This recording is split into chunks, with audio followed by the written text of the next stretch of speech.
What's up, kombucha gangsters? My name is Sebastian Bureau, founder of Manitoba Solutions. Many of you are making kombucha at home. It's taking 2-3 weeks. There's all sorts of stuff happening, some fun, some less fun. Some people just want to make kombucha overnight. So at Manitoba, we've developed a way to do it in 12 hours. Overnight kombucha, like the oatmeal. So, what's interesting about an overnight kombucha instead of a regular kombucha is that you don't necessarily need to use tea. So here I have a really nice sencha. That's really interesting, which is nice. It can be just a straight base kombucha. For a gallon, which is what we're making today, I would use 12 grams. So 3 grams per liter is about what I use. A gallon is 4 liters, so that's 12 grams. Or what you can do is use tea bags. So if you have loose leaf, if you have a little infuser, you can use that, or you can use tea bags. What's fun as well is you don't need to use the tea. You can just use herbal teas. You can use rooibos. You can use whatever you want. The overnight kombucha, the fermentation is not very long. And so it's not really going to be affected by different things that you might put in it. So let's do that then. I have 4 tea bags here for a gallon. I might use up to 6, even 8, but 4 is fine. So we're just going to add some water. I usually don't put boiling water. I put almost boiling water. 80 degrees Celsius is what I use. Now, notice that we're making a gallon of kombucha, but we're only putting, a little bit, maybe 1/5 of the volume in hot water. That's because I don't want to wait for all my hot water to cool down, so we're just going to add water after that. So let's give this a little shake and infuse it for 15 minutes. Okay, so we have our hot infusion right now.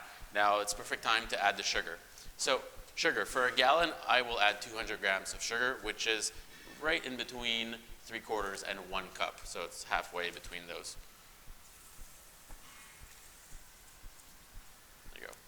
What's fun about the overnight kombucha is you can use any sugar you want as well. You can use honey, you can use maple syrup, you can use coconut sugar. You can do whatever you want in terms of sugar, you can do.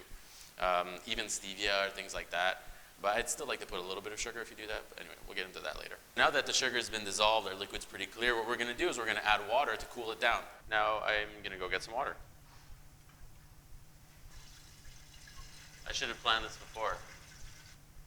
Now, you don't need to carry around your water in huge lab glassware. It's just for show.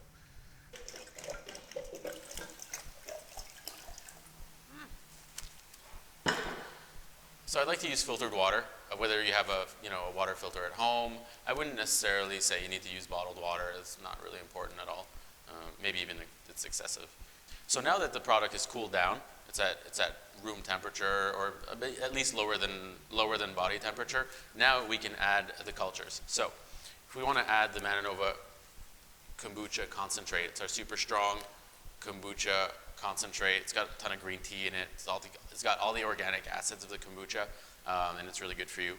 I'm going to add 200 milliliters, which is 3/4 of a cup.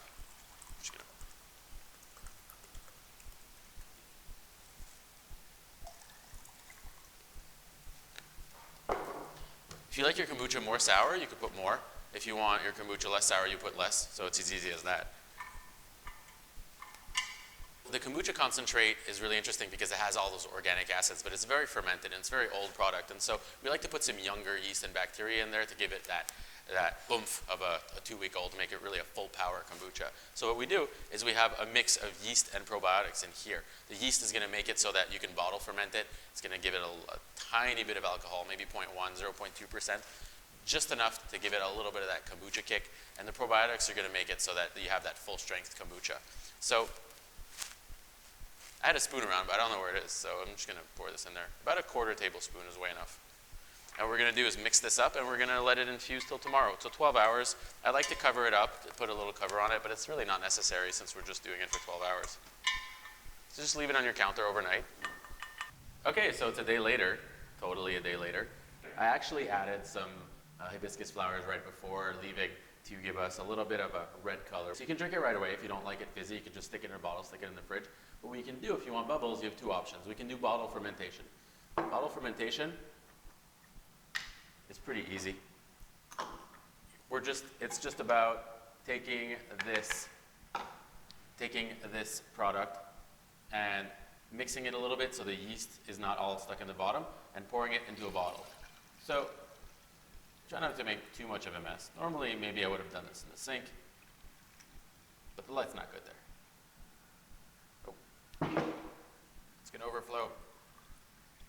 There we go. I've done this before.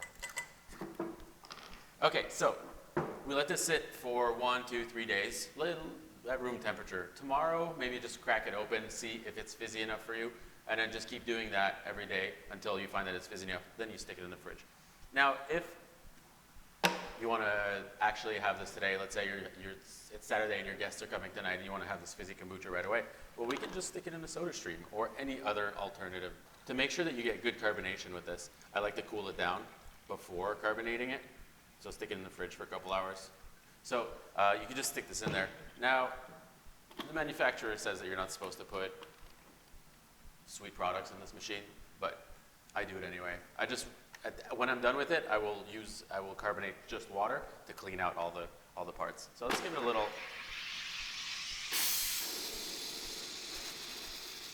It's gonna make a bit of a mess. If it was colder, it wouldn't do so much. And now we can taste it. You could have tasted it before, right before bottling or anything like that. And if it's too sweet, you can put a bit more kombucha concentrate. If it's too sour, you can put a bit more sugar in it. You can play around with it like you want. That's perfect. But let's say it wasn't perfect, and I wanted to put some juice in there because I'm feeling adventurous. Well, I could have put this in yesterday. I could put it in today. I'm just gonna pour this can of pineapple juice in there.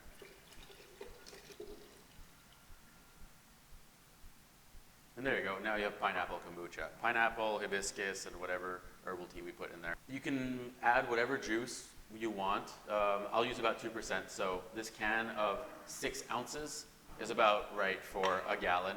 You could put a little bit less actually, it's gonna be a little bit too much pineapple. You'll see the flavors really come out in kombucha. It's really surprising how powerful flavors are once they're nicely balanced. And so you can put it in there, you can put it in there. It might actually make it ferment a little bit faster. So if you put some pineapple juice or some ginger juice, you can also put a slice of ginger in your bottle to let it infuse a little bit. You can infuse them overnight. And there are no real rules. At this point, it's a recipe. You taste it. If it's too sour, you can add some sugar. If it's too sweet, you can add a little bit more of that kombucha concentrate and just have fun. If you want to get more information about it, check out our website, manitoba.com. You can get some kombucha concentrate on there. You can get different tools and just go home and make it your own.